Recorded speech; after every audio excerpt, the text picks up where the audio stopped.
Hey, welcome back to another Let Loose Dog Talk, guys. We have a special guest today, Mr. George, aka Top G from GGKs. He's our special guest. We have Ernest in the house, and like always, Gabriel from Gams What's the American game? Bulldog. But What's hey, going let's on? give a round of Hold applause on. to Mr. George for being here. Oh Welcome, man, I'm glad sir. to be here. Hey, to be honest with you, man, for like this is truly 100% like for me, for everything that you and I have gone through, knowing each other, this is the honor to have you up on our platform, man. Really, truly Um, appreciate it. Thank you for being Yes, here. oh man, I'm pleased to be here, man. I don't consider myself to be nobody special, but I got a journey like anybody else. But glad y'all called me up. Glad to be here.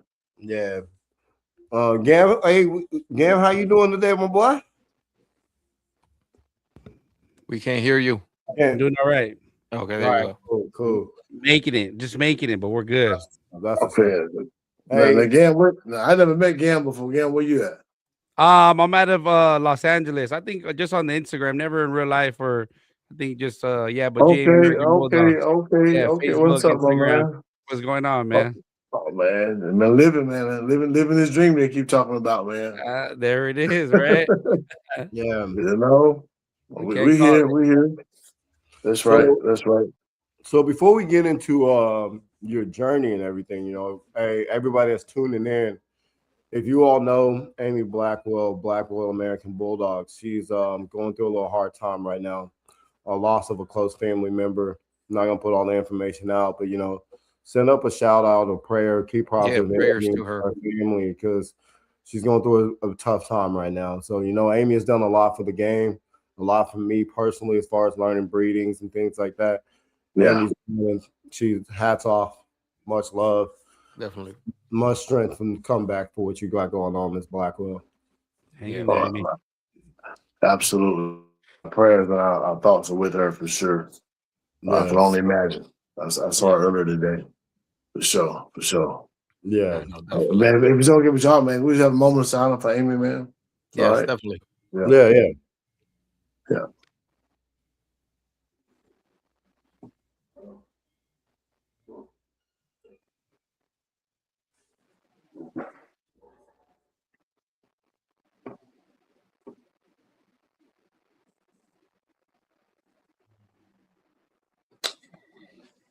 Amen. Amen. Amen. Yeah, I think we've all had some interaction or conversation with Amy at some point. So the definitely prayers and Yeah. thoughts about the family for sure. Yes, I Definitely. think a lot of us in no matter what part, we're an American Bulldog, an old English Bulldog. She's touched a lot of platforms in a lot of people's homes, not just for breeding, pet home, knowledge, reproduction. She's done well, more than Yeah. enough. Many, Yeah. many. Yeah. For sure. Well, absolutely. yeah. I mean that's key too. Is the floor open right now? Absolutely. Yeah, that's a good transition point. You said she's done enough of work, uh, uh, business or hobby, whatever you want to call it.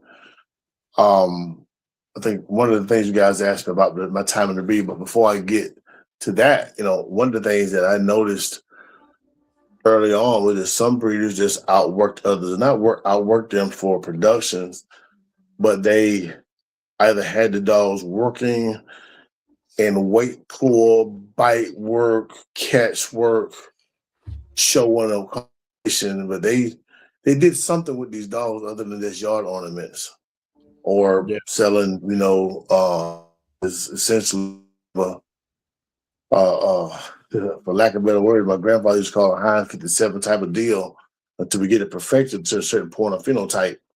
But it's one thing to be a public producer, but it's another thing to have somebody that's been in it long enough to have attained some knowledge, at least went to a working event or two, maybe seen a hog catching, maybe seen a cow catch, a bull baiting, or maybe a confirmation show. But Amy, like you guys and I have, we've done some work, you know. And I think it's important. We don't need nothing else after we get done talking that when you get into any dog, whether it's a bull or or a foxhound or whatever. Find what a dog's supposed to do and do it at least once in your time while you're breeding these dogs, so you can talk about it. Right. Yes. You know what I I mean? agree. Yes. Yeah, yeah. Oh man, you I think one of the things you guys asked, man, the journey, man. I got Yeah, some pictures Mr. of these Grant. So dogs. let's talk about your journey into the American Bulldog or just dogs, man. Man, I'm 54 years old now. I don't know how that equate into you guys, but I've been around for a little while. I'm not old, but I'm not young either. Um, I have some pictures in my house of my grandfather. He's holding. Y'all might have seen me posted a few times. He's holding what we call an old Southern white English bulldog, and these dogs are probably more like a bullhead type of bred dog, but a little shorter. Southern white English bulldog. They had agility, they had nerves of steel, and they would catch anything from a tire on your truck to a pig, to a cow, or a squirrel, or coon. It didn't matter. They had nerves of steel, and if they didn't, we called them quickly. Okay. And but I've been around that type of dog since I was knee high to a broomstick. I have memories far back as 5 or 6 years old with these white English bulldogs. And over time, my grandfather managed all the breedings and stuff, but we didn't sell puppies like that. He wanted something special for whatever he felt was necessary, and he did it. And most time it was a band dog after he had a couple of purebreds. And whether it was a shepherd and they worked for a while, but sometimes they lose their nerve, or whether it would be a Doberman mixed in one time, and this dog just couldn't be controlled. It was too hot. But he would catch everything, and he was probably the best dog we had out of all the years we had him until I got about 13. I had one named Rambo, and Rambo was just my baby, and he would do everything I needed him to do, and somebody stole him. And so I got out of dogs for a while. I mean, as a young kid, and I think my wife and I got together in the early 90s, 92, and we bought our first Rottweiler in 94. 93, 94, and I bred Rotties from 93 to about 92, 9 or so, something like that. And I had some nice large frame German rocks that was massive. You know, and I didn't know a lot about conformation. I knew I was studying color and the registration paperwork, where they came from, more so the conformation. But they were big. And big is not always, and we're gonna get to that too. People had a misconception that a 30-pound bull is the tell-all be-all, Yeah. but it's not. And Yeah. the crew that's fall in love with these midgets are 17 inches at the withers a male, and that's not it either. It's got to be a middle ground of a standard of that we got to at least somewhat try to agree on. To me, but by and by, I got into American Bulldog. I want to say 2000. Bought my first dog in 2009, I believe. And we started studying in 06. We contacted breeders for about 2 years. It took us a while to sell, because this first thing I noticed, that the variation was so wide. I saw the tall legged Johnson style, then I saw a short English style, and I saw something in the middle. I saw the Scott standard type, and I was trying to understand what the dog was supposed to be. So I stumbled across the NKC website and I read it, a little better understanding, and then I made my decision to have. And I found the first kennel I went to was Walker's, the American Bulldogs, with Jennifer and Eric West. Yeah. Some going back. Some of y'all know them. Some of y'all don't. Yeah. We know. Yeah. Solid. And, solid. yeah. I mean, and for me, so those two was great. And beautiful dog, female. Him, Jennifer took care of me. I was a military veteran, and my family was with me. And my son George took care of that first dog we had. Name was Leia. Leia, wise, was a beautiful. Wasn't too tall. She was probably 21 inches or so. But she was a bull, 98 pounds of this steel. She was wicked though. So able, if she thought you was bad, she'd bite you. And I mean, really, no warning, no barking, no growl. If she looked at you and she deemed you to be a bad person or threat to this house, you was good as hit, you know. Yeah. And something would happen before I could catch her, you know. She had, and I hate to say it, but everybody she bit had a problem. They was not right. Yeah. She was better judge the character Hey, than I was. they just know sometimes. Yeah. Exactly. Yeah. Man, I'm telling Hey, you, y'all, man. that's- She God bless her dad. She hated my dad. My dad said, "You train that dog not to like me." I was like, "Pop, man, I didn't have your DNA here, man." Man, my dad, man, she hated my. She sit in that corner and growl at him, man. He tried to call her, but nevertheless, she was a group. And we had a litter of pups off her. And she lost. She died having pups. Her next litter, so it was a tragedy. But it was a blessing and a curse at the same time because we got sued. You guys got dogs that will bite. I admonish you to put up beware of dog signs everywhere on your property, and don't let people near those dogs because if you know they'll bite, they will bite, and next thing you have a lawsuit against the insurance company. Property. Why you say that? Let me just dial that back. I'm gonna just say off the top, do not put a beware of dogs. You want to put protection dog, guard dog, security dog on premises, because if you're saying beware of dog, you're letting the public know that you are aware that that dog is going to bite someone. But it's different when you're saying that you have a protection dog on premises. I learned that the hard way. Yeah, I actually had a cop come up and put you have it's a working dog, so you are aware, but you're not in the. It's so saying beware of dog. Is saying you know it's gonna bite somebody, but you think it won't. So if it does bite somebody, they can sue you. But you're saying you have a protection. That was a long time ago. I guess changed, you know. Yeah. Now you put I have a security dog, a protection dog on the premises. And you already know. You know I ride with one every day. I know. You got to kill him with you. I know. I don't smoke with that dog. But no, I mean, there was a lesson learned, you know, and it took us back a little bit. And I think my insurance might have dropped me. I think it was a big lawsuit. But nevertheless, we talked about it. We love the dog, and we ran away from that. And I picked up two females from David Herbert and Imperial Kennels, I think it was, in New York. And Diamond. And I remember those days, I was just really getting out here learning about these dogs, and I'm not one to sugarcoat my trail. You know, a lot of guys, I knew this and I knew all these folks. And I didn't know a lot. I hadn't traveled a lot at that time. And I walked Diamond and showed her on the front pole and a little bit of sport work. But back then, everybody in the boulevard was fighting about one thing or another. It was a lot of chaos. Y'all might remember them days. Yeah. I don't know if you remember. Yeah. I know Dennis and the boulevard used to, I mean, it was always something going on. East Coast, West Coast, Midwest. It was always a fight. Man, these arguments would go on for days and days, man. People want to pull up on each other. It was crazy. Oh, yeah. And so me being who I am in ministry, I actually remember trying to speak peace on people, trying to get people to calm down and leave it about the dogs and leave the family out of it, you know, because I didn't care for all that. You know, I can defend myself and all that stuff, but I'm just not into all that. I'd rather not, you know. So I just remember having them conversations. But Diamond, for us, Deborah was a good producer, but her sister, though, was.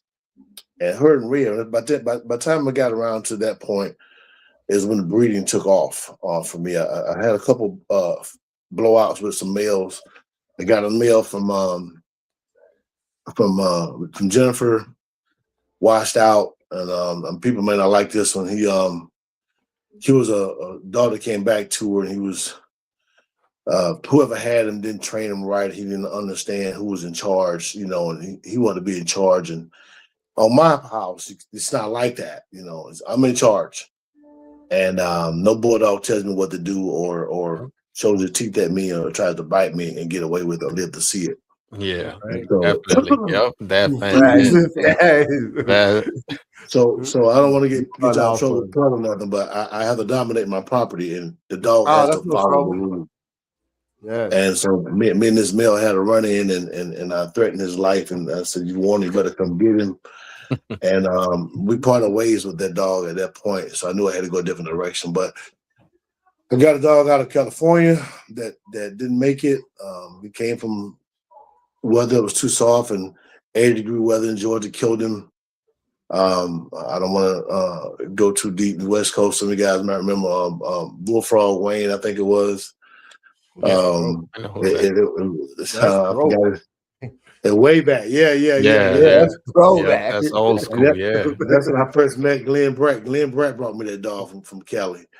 And his name was Exxon, and he was a pretty dog. Because back then, everybody was chasing 50 blood. 50 was still the remnant of 50 was the hot thing, and he was out of Wolfman. And I know some of these dogs structurally were terrible, but I wanted it because everybody else wanted it. You know, Yeah. I got to get some 50 blood. And I look in Diamond's pedigree, has some 50 in there way back. I'm like, yeah. You know, man, ain't no nothing, man. I'm just out here trying to figure it out. And I'm glad he died because he was structurally terrible. I mean, you know, and look at hindsight, I learned better.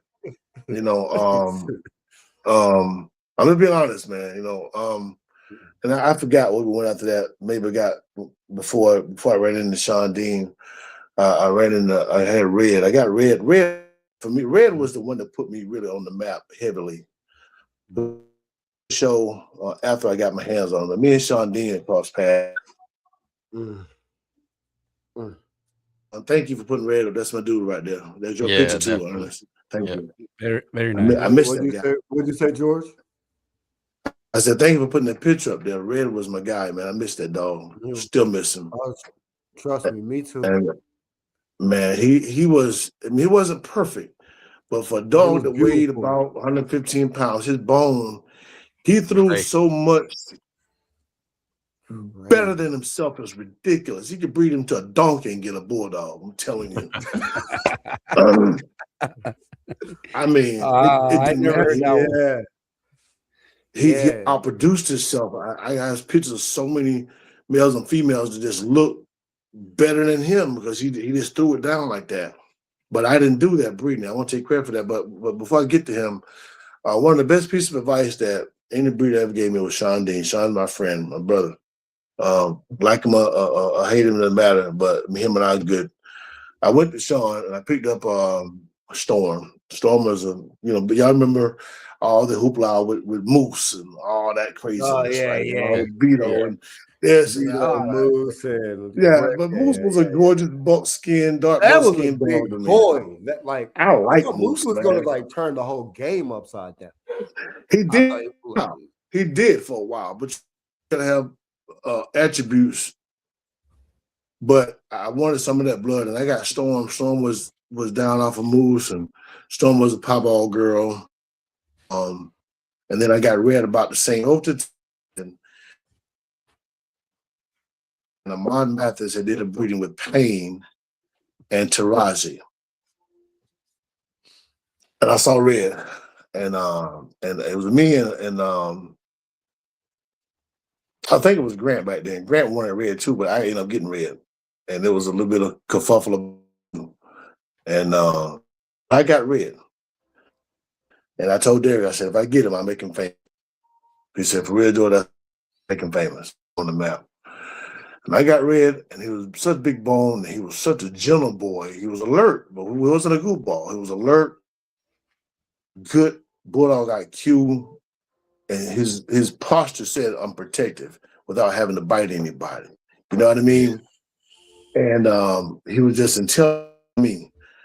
And we went to our first show that Julie Bingham put on. It was an ABRA show in nowhere, Tennessee. in the mountains, man. It was up in the mountains. Me and my wife and my daughter, and I think I had I didn't have one of the stands yet. I eventually got a stand or two from Sam Harrison and I learned a lot. I'm watching videos, and I've always been a Westminster fan. When I had the Rottweilers, I watched Westminster AKC shows all the time, and I loved it. Put them up on the stand, and they were good. So I had an idea in my head what it should go like, you know. And so Red and Snowman to their first show, I think Jeremiah and Callie handled the two dogs. And they got ribbons, first show. And they were pups because they were some good looking dogs. And from there, I was hooked after that. I was hooked. And one show after another, about the third show, I champed Red out, champed Storm out, and and the breeding just seemed like the pups just sold, man. He was such the big head and his bone. He wasn't overdone in no way,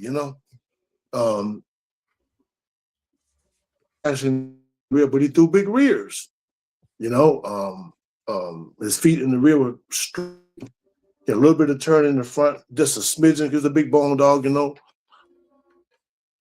of that dog. But man, my pup sales went from $800 to $2,500, and down south, that's a grip for down south pups.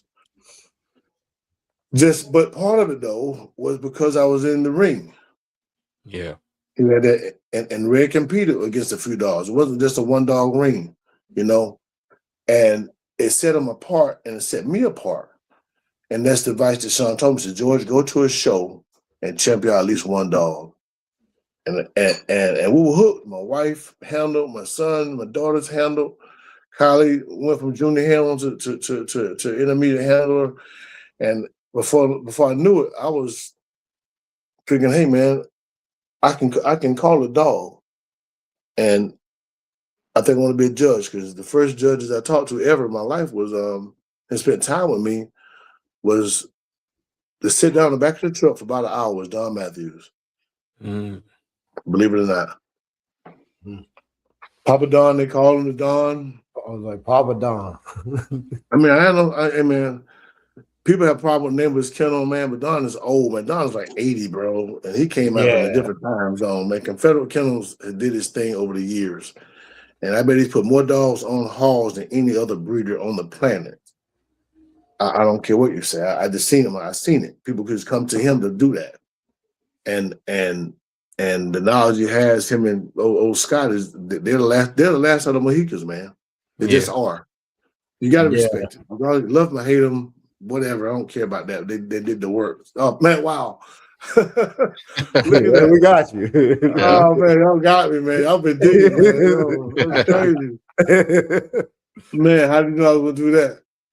But Don spent time with me at a show on the back of the truck, was talking like two gentlemen, man. It was no black, white, it was just two old veterans, really. He's an old veteran, I was a veteran, and just kicking the bobo about whatever and these dogs, and I said, and then Robert Cox, my big brother Robert, came along, and the rest is history. I said, man, I can do this. And so to that point, I did notice though that there was a lack of color at the show. There was a lack of African Americans and Hispanics at the southern shows. I can't talk about up north and west, but here in the south, there wasn't a lot of other participation. And so around that time, Ernest may remember, I formed up simultaneously the Buffalo Soldier American Bulldog Club. And I did that for a couple of reasons. Because of the despairing gap of African Americans in the breed that was showing, I did it to try to bring them in, to show them a different side of the game instead of just puppet milling, so to speak. Yeah. And also to give them a safe place to air out their own issues, and network to build in the community. I got called racist, I got called prejudice, I got called kind of stuff, but there's groups for everybody on Facebook. If you want to be whatever, I'm not, because we're in such a charged up time right now, but man, if you like Vortex shooting stuff, I'm a Vortex, I'm a hunter. It's Vortex group, it's Glock, it's trucking groups, it's groups, it's women group, it's transgender groups, it's every, and every kind of groups. Yeah. Every kind of group. Like you just start your own. Like every kind of group, standard group, dog group, black dog group, and you name it. And so what was wrong with me having a club exclusive for people of color and or our friends who associate with us who we can trust, whether it be Hispanic, Chinese, or white, but we got to be able to trust you. And I call ridicule, but I weathered the storm, and at these big shows, I think I remember one time I seen Dale. This is years ago. I seen Dale Morgan down at National. He said, "Hey George, we came on talking." He came up to me. He came up to me now. Yeah, we started talking, and he told me thank you for at the time bringing out more diversity at the shows because it was a drop. Yeah. And it's dropped back off again. But for about 3 or 4 years, it was popping, man. It was popping. And so to me, I felt there was a positive influence that I was able to do. I thank God for it. Judged some shows, did my time and apprenticed up under various Dixie Luckman. I did apprenticed up under Robert. Robert was hard, man. God, it was hard. Apprenticed up under Allen, up under Pete, up under Bobby. You name it. Some of the heavyweights. I apprenticed up on them. Even I'm drawing a blank. Stu, Richard, Maggie. I mean, all of them. You know, for the NKC wives. Mr. George, and how long was the apprenticeship for? Well, for some, they do it in a couple of shows. For me, it took a little longer because I didn't always agree with what was being pushed in the group. And one of the things I felt strongly about was that I don't have to agree with you. I got to hold a standard. Yeah. I never forget this. And I was up under Dixie at the time, Dixie and Patty Mims. And we was doing the best of breed or something. And I watched this little dog down in Nationals, and they was ready to put the dog up. I said, "Oh, hold on." And I pulled out the standard. I said, "Have it go one more round and watch what you see. Look at this point here." And they had the dog travel one more time. I said, "Dang it. Dixie, Miss Dixie, I love Dixie. I haven't been to a show, but I always send her, money to support her show. Sometimes 2 of them, you know. And I was seeing the catch at a bad time, but Dixie's my girl. Love her or hate her, I had no problem with Dixie. You don't need that. She said, George, I didn't see that. She said, thank you for standing up. And that's we need that. She encouraged that because sometimes you get tunnel vision. You know, you can get tunnel vision and you forget what the standard's supposed to be. Yeah. And I said the dog was small, she's over conditioned, and she's got a hitch. And I broke this dog down. And it just blew her mind in the moment because sometimes we get caught up on the person on the end of the leash versus the dog on the other side, or because she's been first so many times she can't be last. Oh, she can be last. Case in point, I had a dog one time. I'm not gonna call no name because he might never forgive me for this. But it's the only dog in the ring. All I had to do is examine the dog. That's all I had to do. 3 or 4 times I tried to approach the dog tried to bite me. I've been bit before. My man, Cinnamon, what's my guy name? Oh, I'm drawing a blank. I'm getting old. Cinnamon. Yeah. Justin, or what is it? I don't know. Justin, yeah. Justin, yeah. Justin, my guy, man. I love Justin. He's man, top notch set up. Great boxes. He comes down, he's always looks good, right? And he can show a dog and he breeds good dogs. But Justin had a dog named Prophet. And Prophet caught me. I was up on the peak. He bit the crap out of me, man. I'm bleeding like a cut hog, man. And but you know what Justin did? He snatched that dog up out the ring, disciplined that dog, and left the ring. And he was winning. And he apologized to me. I'm sorry, George, but my dog won't know. And that's integrity. Definitely. And I appreciate that. And so here I was trying to judge a dog that I couldn't approach. Sideways, backwards, or under the dog. Try to bite me. And I said, man, I can't give a ribbon, bro. Man, I said, man, listen, I'm sorry. I said, I can't give it no place ribbon because the dog is too aggressive. I don't know if the dog is racist or just don't like people. But I mean, y'all laughing, man. If you don't expose your dog to all colors, your dog can't get colorblind. That's true. That is true. True that. I'm trying to tell you. I mean, there's a photo around, and Ernest seen it with my dog around a variety of police officers. Red. I remember that. Yeah. Yeah, you remember that one? Yep. And they loved him. They would come by, hey, Mr. Grant, where's Red at? Where's our boy Red at? You know, he was not preferential to your skin color because we exposed him to everybody.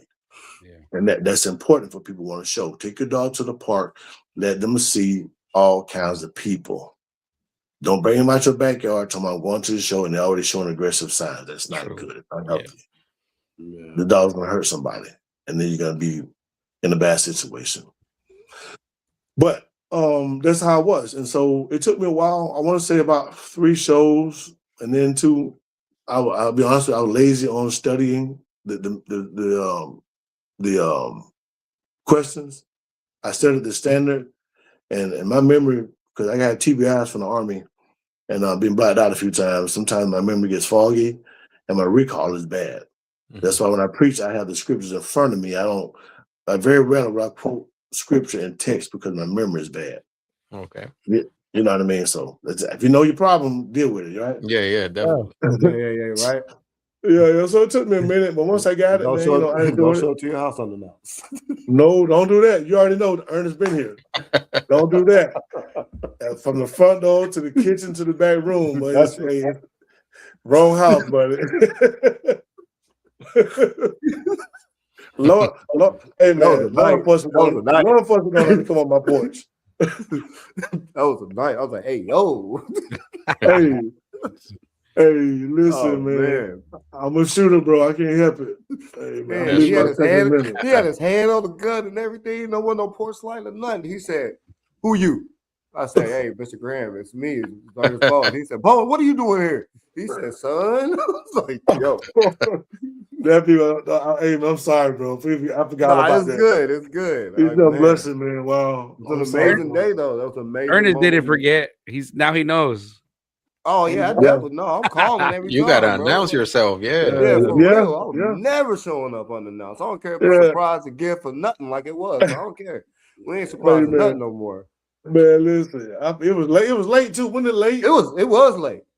Yeah, that's the problem. Late. It was late. It was after like the thing, like your whole family knew, but you didn't. Yeah, they made you come to the door. Yeah, it was crazy, man. That's wild. I remember that. Man, yeah, that's nuts, man. He's a big boy. He's in Tennessee too. That dog. He's in Tennessee. He's doing good. I was gonna ask how Megatron's his name, right? Megatron. Yeah, they renamed him. He's doing good. Big old baby, 140 pounds, bro. Wow. Yeah, I was talking to Dennis. I was like, man, ever since I gave him the dog, I ain't seen him. Man, he's a dog. He's huge, man. When we got him back, man, we was going through. It's like our downsides took us a while, and with the kids leaving, and it was just so much transition between my wife's health and the kids going to college. You remember Kylie? Yeah. Kylie's in a master's program now, man. Yeah. Master's degree. And this kid was at the dog show with me at 15 years old. Man. 14, 13 years old. And now she's got a master's, almost with a master's now, almost done. Oh, man. There you go. At Georgia Tech. So, and because I was going to say she was at GT. Yeah. Was bringing me to this point here. One of the things that I wanted to accomplish was to be first at something. I come from a long line of landowners and entrepreneurs, and I have my trucking business to the dog business, going from Graham's American Bulldog to GGK, which will stand for God, George, and Kim. God's the head of man. I'm the head of my wife, and that's just how we ran it. God, George, and Kim. So, and with my family involved in it, we were able to do some things. So from the shows we went to we put on 2 shows here in Grovetown. No one had ever seen, and you may not know this, but Kim validated this. I was the first African American to put on the dog show. I think Felix did a man of color, Hispanic, did one in Florida before his black man. I was the first one to put on a dog show for the NKC. Nice. Did y'all know that? No, I did not know nice. that. Yeah, man. Yeah, it was big. It was well attended for the pictures too. It was well attended. right here in Grovetown. The venue was nice, and we did it 2 years. Buffalo Soldier American Bulldog Club, confirmation and for the NKC. And Oh, awesome. what again, I don't know, but we did it.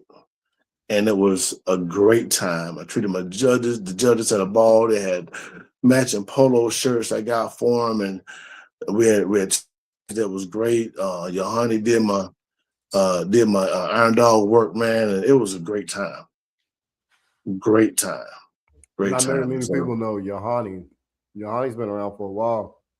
yeah, Been man, he's around. OG, man, and he's not He's that gonna old, but he's been in the game. yeah, he's gonna. I don't think he's gonna be doing too much of anything. I haven't heard of anything about him lately. But No, he did everything and always does Dixie Luxman's like working stuff and things like that. yeah, He's yeah, taking a bite from from our protection dog at the show also. really, Oh yeah, man. But it yeah, should be, yeah. but you got. I think what I'm watching this how like even this podcast. I don't know how many people y'all got watching. I'm hoping 3 or 4. We got Maybe people from every maybe single it's 50. platform. So Yeah. But that's good, man. I'm glad.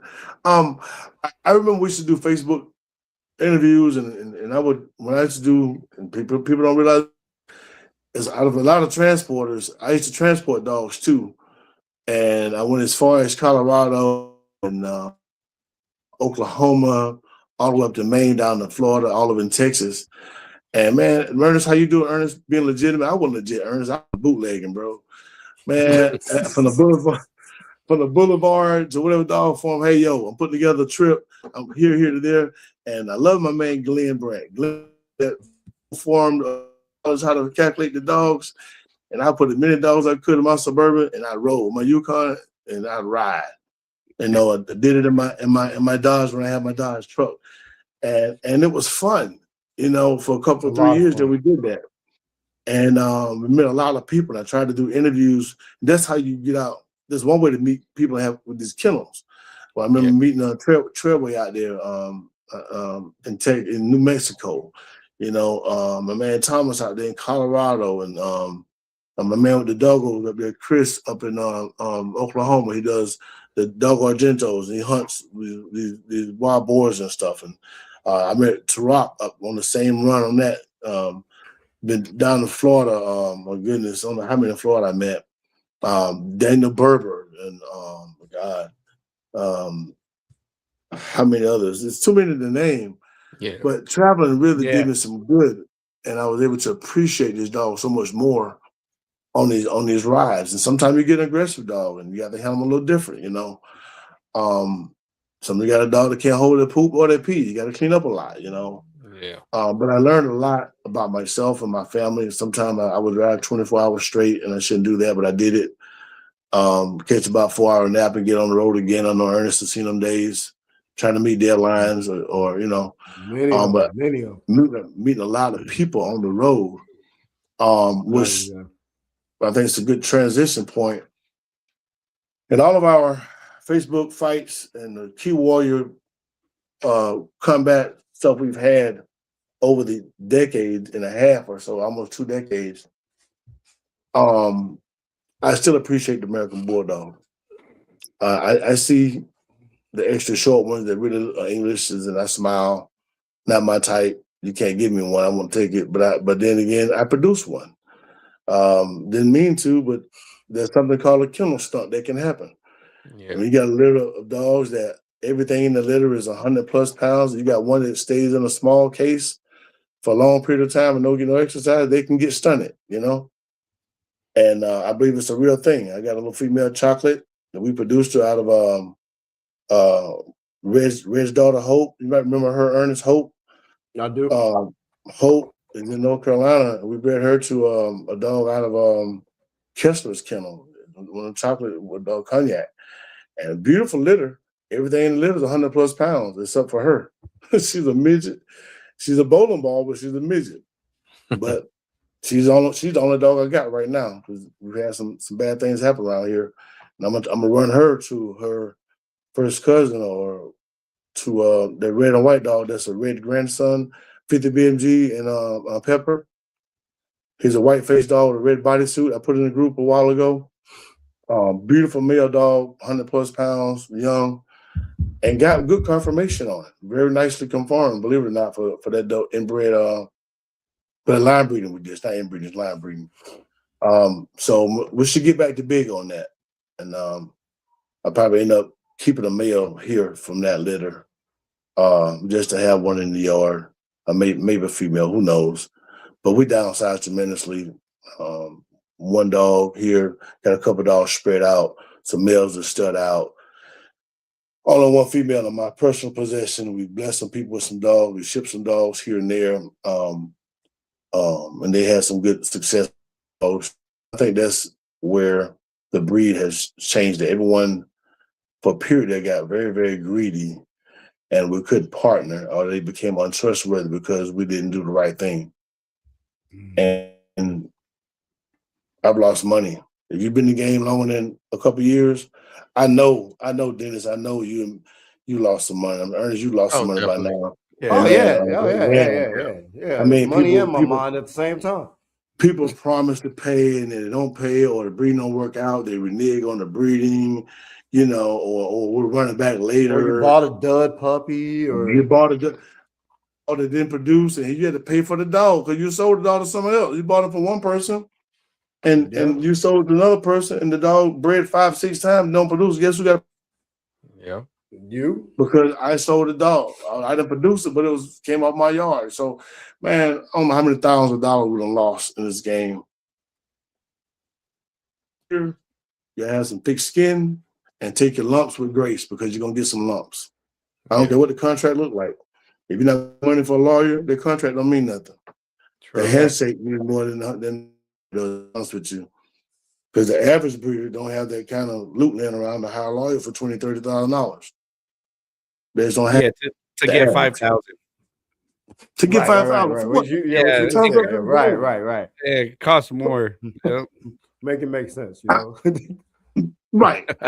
So I can't see it. Literally make it make sense. Unless you come in here for my son or steal one of my autos, it's not worth the time for me. Yeah. It's just like these dogs, man. They die, they have heart attacks, they have heat strokes, they get frozen to death, they breed themselves to death, they die during birth, they have breaches and stuff you don't know.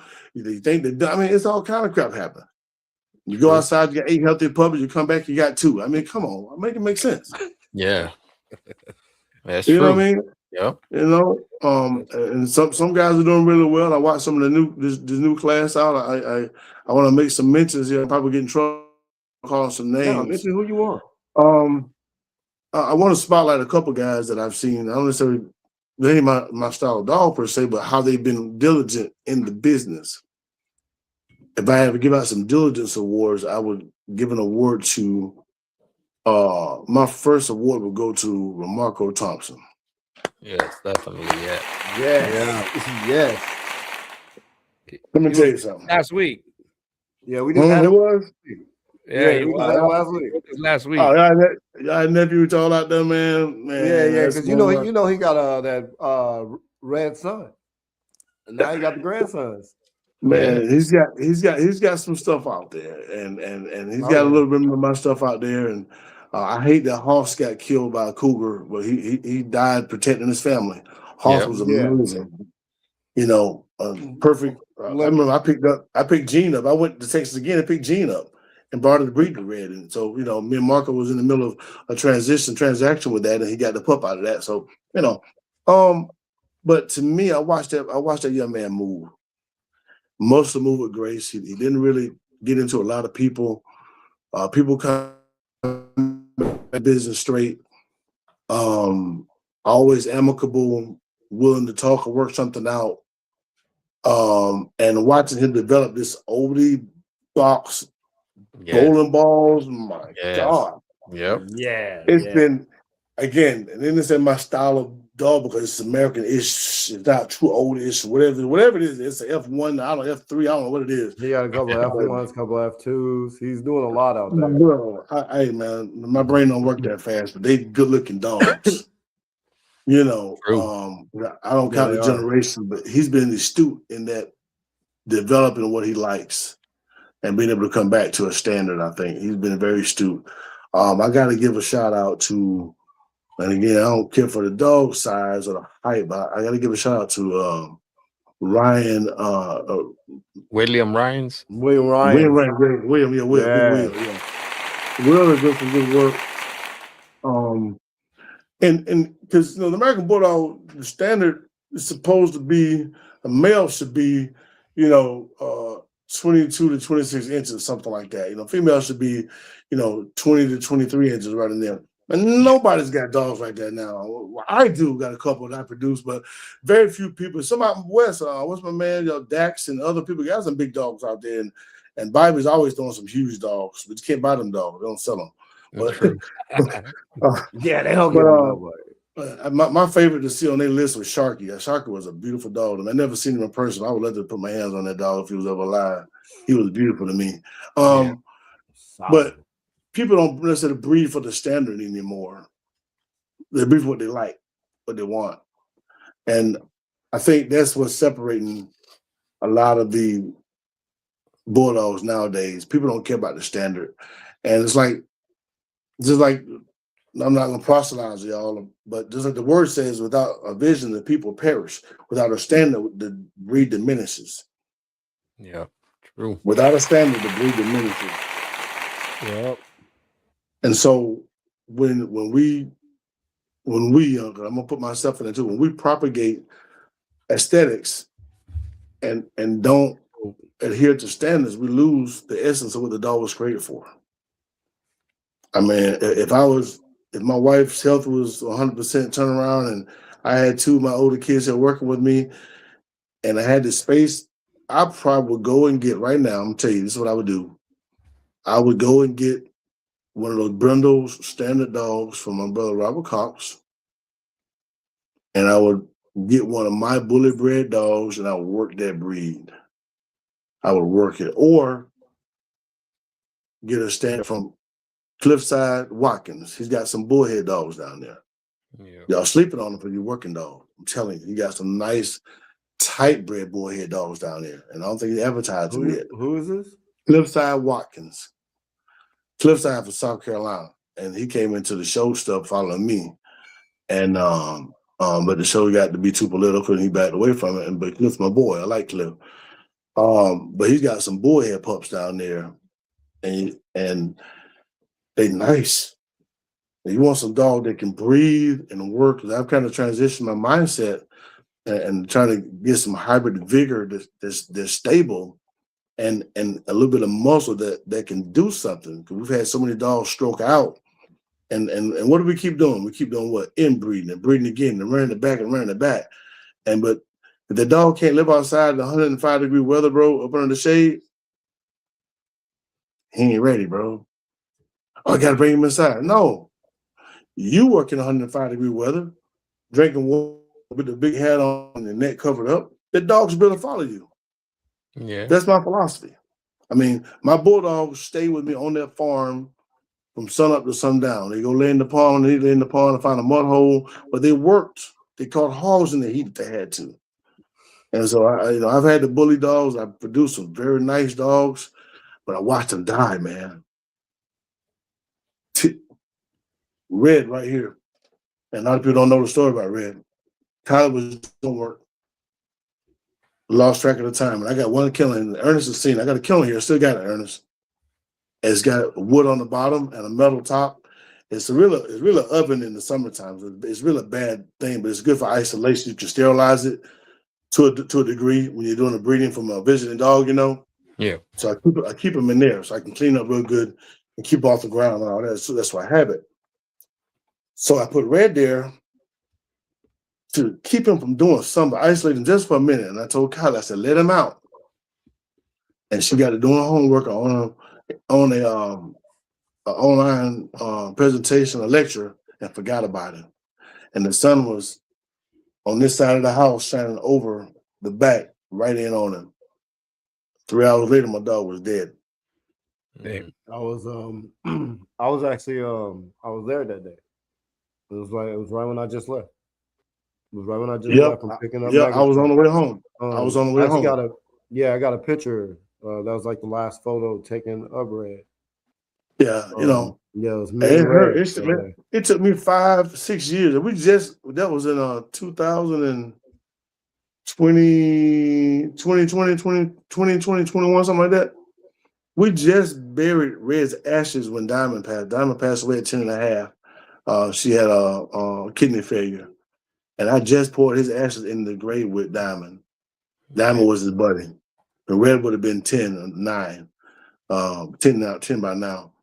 And I held his ashes that long, but I was attached to the dog. That is how bad it was for me and him. That was my boy.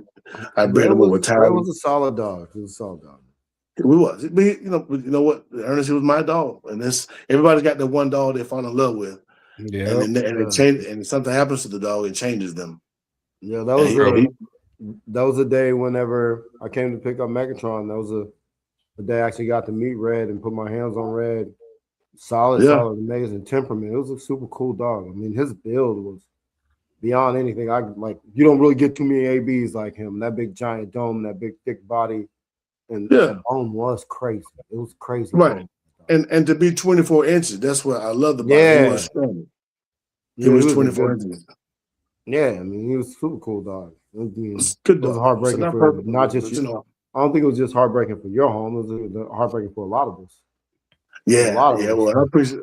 Y'all show us a lot of love, and I appreciate that. But back to the breathing.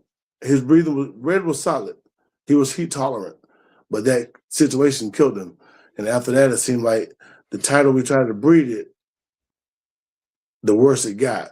They look good, they look cool, but their breathing got severely challenged. I mean, you got a lot of Mufasa in there, you got 50 in there, all the greats in his bloodline, and it just gets tighter and tighter. The nares and the breaker, what do you call that? The breaker, whatever in there, all that stuff. It ain't open no more. The palate. Yeah. The soft palate and all that. Man, he got worse adenoids than me, man. You know what I mean? Sleep out, big head, big old fat neck, man. These dogs, man, they look great, but man, they ain't nothing for outside. And so we got to think about function. We're losing some function. We're losing durability, and the dogs are getting softer and softer every generation. My sister has had a couple litters of mixed pit breeds, and they ain't had a powerful shot yet. And them dogs live to be grown, healthy, big old fat dogs. They barely get dewormed. And we run to the vet, man. I mean, I killed a whole litter one time, giving them bad powerful shots. I got powerful shots from Tractor Supply, brought them straight home, gave it to the pups, and all of them died. Oh wow! All of them died. Oh man! Gave them power. We was out there running IVs and trying to save puppies, man. It was crazy. They came in healthy, and I gave them shots, and everybody started dying. But the point I'm getting is that we have something that's happened to the durability of these dogs over time. And all the pampering we're doing and the state-of-the-art kennels and all this stuff, and it's good, I suppose. But I remember the days, and some of you, is any of y'all older than me on here? Anybody older than me? No, but I'm close. I'm the closest one. They're like 21. I think Ernest's like 3 years younger than you. How old are you, Ernest? I'm 46. 46. I turned 54 this year. So I'll be 47. Okay. You're getting on up there. You're maturing a little bit. I remember us hearing our puppies up under the house. The dogs got puppies. They get about 7 weeks old. She come marching out with 6 or 8 puppies. We catch them, we deworm them, put a Happy Jack pill down their throat. They do the worms all over the yard, and they're good to go. Yeah. That's how it was. They did them by themselves, and now you got to pull puppies and do this and do that. The husband tree and all this. So what is that, man? Get out of here. Yeah, yeah. You know what? I've heard of that, and recently I've seen more and more people when they're like, they have puppies and they're doing like a lot of sensory stuff and all this like special stuff, and I can see where it's beneficial. But if we go back to, I'm sure everybody had a dog or some litters, or you seen them in the streets or on the farm, right? And nobody was taking it to the vet, and nobody was do that. talking. It was just they had puppies and they come out and they go about their way. We didn't have to monitor them, who's eating, who's not. And the guy was saying how is another breeder, like he's in another state. I think it was Savant or something came on. They do something, but they have some nice band dogs and stuff. And they were talking about how it's important to let the dogs and the puppies do like as much as they can on their own. Yeah. And naturally, and to make sure that they don't take that away from the mothers too, because then that passes on, right? And now they could have these puppies alone. And yeah, because it's coming to that where you have these dogs and you got to rush home, because if you don't get there within an hour, there's no puppies, right? But it shouldn't be like that. We should come home and all the puppies should be out and they're looking at you. You know, you just got to clean up a mess. Because it all became like this whole like sensory and baby and the dog, when the dog is actually stronger than what we expect it to be. We have completely changed the mindset of a dog as we're treating it as if it's a baby and not. Right. I'm gonna say it, Gam. I'm gonna say it like it's not an apex predator. Yeah, it's an animal for sure. You know, right? It is an animal for sure.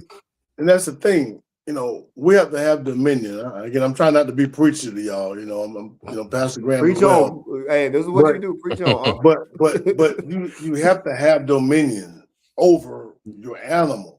And I see people with, oh, my baby, my dog was in the bed with me. My dog, hold on, time out.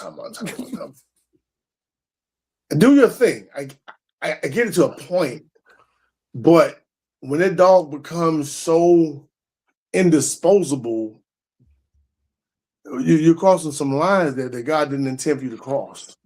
True. You know what I mean? And yeah, it hurt me to lose Red, but I choked Red out before, man. Red messed around and he did something one day, and I think he might have snored in the middle of a breeding or something. And I picked the joker by his collar and choked him out. So when he stopped moving, I dropped him, and then he came to. That's the last time he ever showed me his teeth, ever. There you go. All 115 pounds. I'm in the air. Y'all didn't see me, Ernest. I'm a big dude. I picked him up and held him in the air. When he stopped wiggling, I dropped him. And he came to. It's the last time he ever growled at me, ever, in his life. I done knocked the field him out. Send the teeth, crack that muzzle, and they go to sleep. Yeah. But you have to have authority over your dog. You do, but you have to remain the alpha of the entire package. You must. You must. My wife was outside reminiscing with me a couple weeks ago, and we used to have a pack of dogs loose. Probably, babe. How many dogs we had loose at one time? 6. We had about 6 dogs that ran loose, and probably 10 in kennels. And they ate in packs. They understood the pecking order. It was Red, Diamond, and everybody else behind them. And we didn't have no problems. Every once in a while, you might get a strange dog that didn't understand the rules to get smoked. Yep. But we didn't have no problem. I remember just the fact that these dogs know who's who. Diamond, her old age, because she was the last one here. We had Pablo here for you. Y'all remember Pablo, right? Pablo the David dog. Pablo, nice little boy, nice good looking dog. And if I had him for one more show, I'd have got a title on him. But Dixie judged him, loved him. But he competed against a bunch of giant Johnson dogs, and Pablo's a little short, but well put together. That's him right here, right, Mr. George? I got to see Pablo. That's Pablo, in person. Pablo's structurally solid, but short. He's about 21 inches. He's a little short, but you put him in the ring with a bunch of 24 and 26-inch Johnson, he looks like a shrimp, you know? Yeah. But Pablo had attitude because where he came from, my man, Willie, there was some kids that would antagonize him. And so he didn't like kids. And he was a little bit antsy if he thought you was going to threaten him. I mean, he didn't threaten me, but I guess I busted him one time, and that was it for me and him. But my older son was over here, and he didn't know him that well. But my son, he's bigger than me. And he was out there playing with him or whatever, and he didn't like the fact that Pablo didn't like the fact that George was playing with Diamond. And Pablo growled to snap at George. Man, Diamond rolled him. Wham! She rolled him because she was a protective dog over us. And so no dog was ever going to come in between. And he didn't know the pecking order. He might have been the male, but he was behind Diamond. And she was an old dog at the time, but she did not allow him to get out of place and was not going to allow him to hurt her brother, big brother George Jr. You know, and I think that kind of relationship comes when the dog understands their place. True. You know, they know. I agree. What it means to go to your corner and sit. Go there and stay. don't come, don't move. I love to see you doing the work with your dog, Ernest, when the dog is off leash or doing what it's supposed to do. You know, I could walk Diamond off leash. I could walk Red off leash. I could because we spent time with them. But you got to have dominion over your dog. They got to know their place at all times. Yep. And we don't teach that. And so it impacts your breeding, and it becomes a part of the DNA. Soft moms, soft dads, and they can't raise their pups. They can't do nothing by themselves, and they become clingy. You walk out of the room, they're whining. You know, you leave them home, they mess up because they're throwing temper tantrum. Get out of here, man. Yeah, my sofa up. Man, no. Yeah. But you see it though. You see it. Yeah, you see it a lot. You do. Out west, what's my guy that came up with a new not NK, it's National something Bulldog, was it? The registry. How's he doing out there? Who? What's my guy's name? Chris. It's not NKC. It's kind of like the logo is kind of like NKC, but it's not. Come on, guys. Richard. Is it Richard from Dog Pound?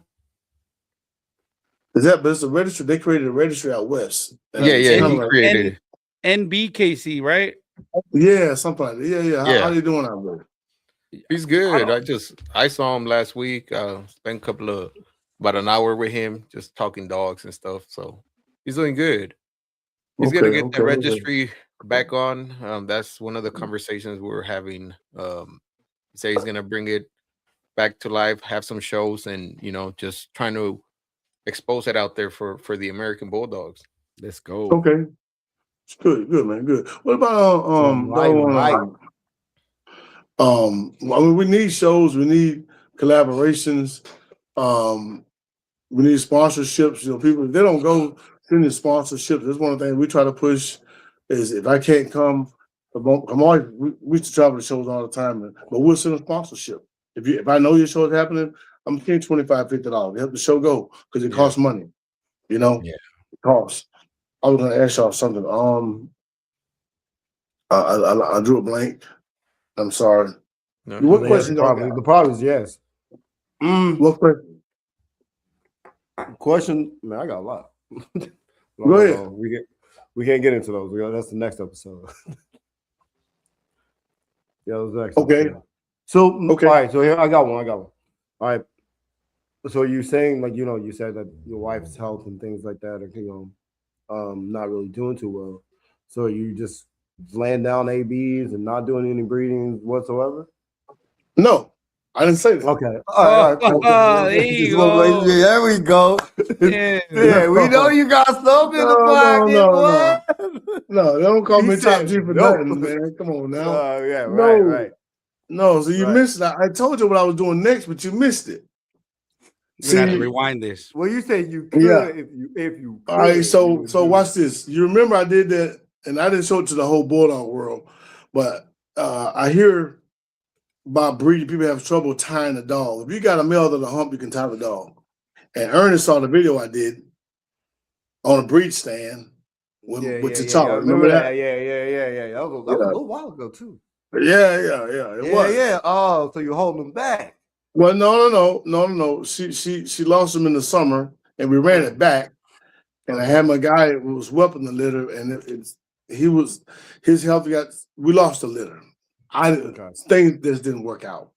However, in the midst of some moves, we lost T'Challa, broke my son's heart. But I bred T'Challa with a Brumley female.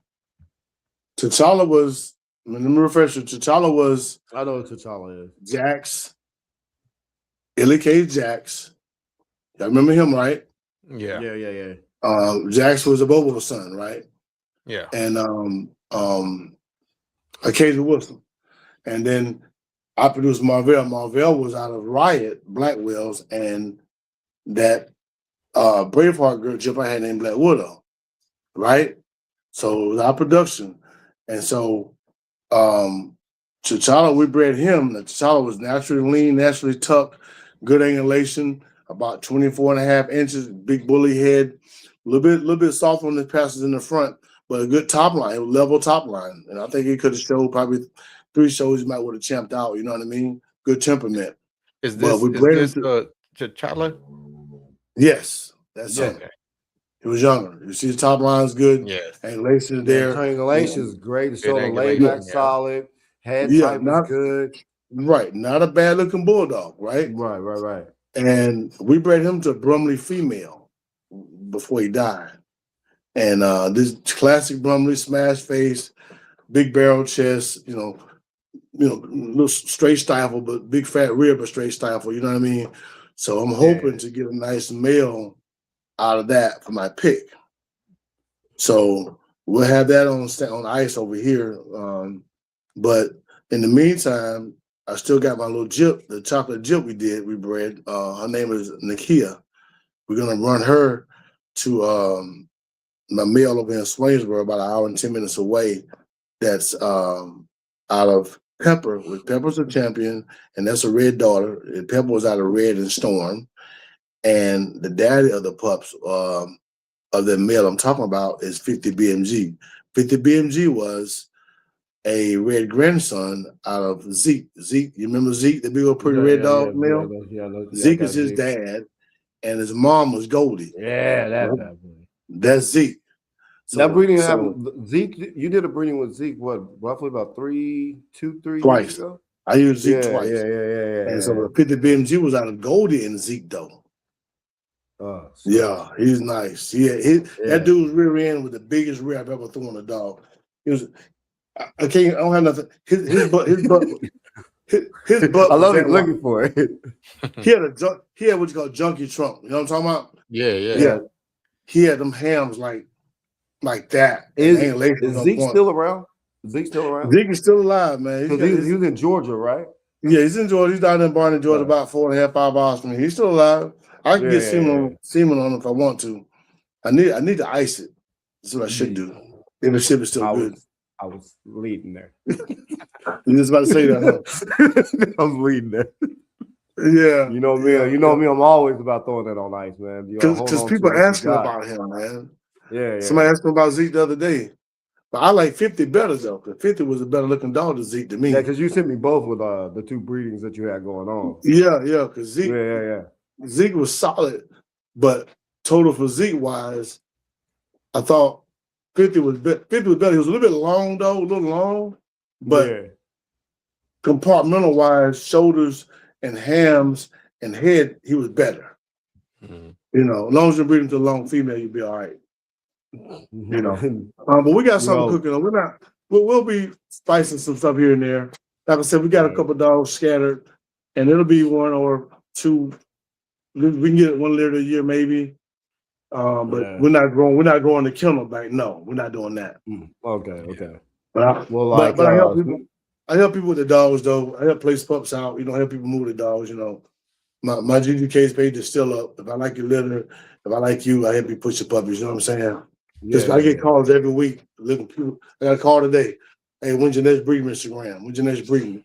Every week, at least 2 calls about puppies, and I ain't got none. Yeah. Well, since I have you on here, we were talking about it. You brought up Remarco. I actually have something planned, worked out. I'm actually doing 2 oldie breedings with Remarco coming up early this year. And then coming up later next year, I'll be throwing a red grandson into my program. Okay. I'll be bringing to a red grandson to one of my females. So bring some of that GGK right in there. Yeah. Shout out. Yeah, I'll send you everything of what it's gonna lock in. I'm not gonna tell everybody what it is, but right.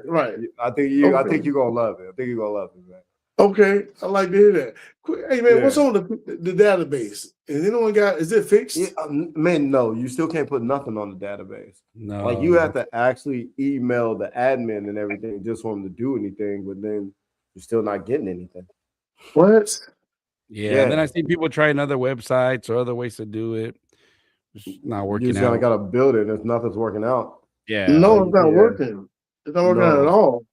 Like you can put up, I believe you can do like just mating outcomes. Mating outcomes, and that's just about it. If the dog was in the database, you can't create a puppy though.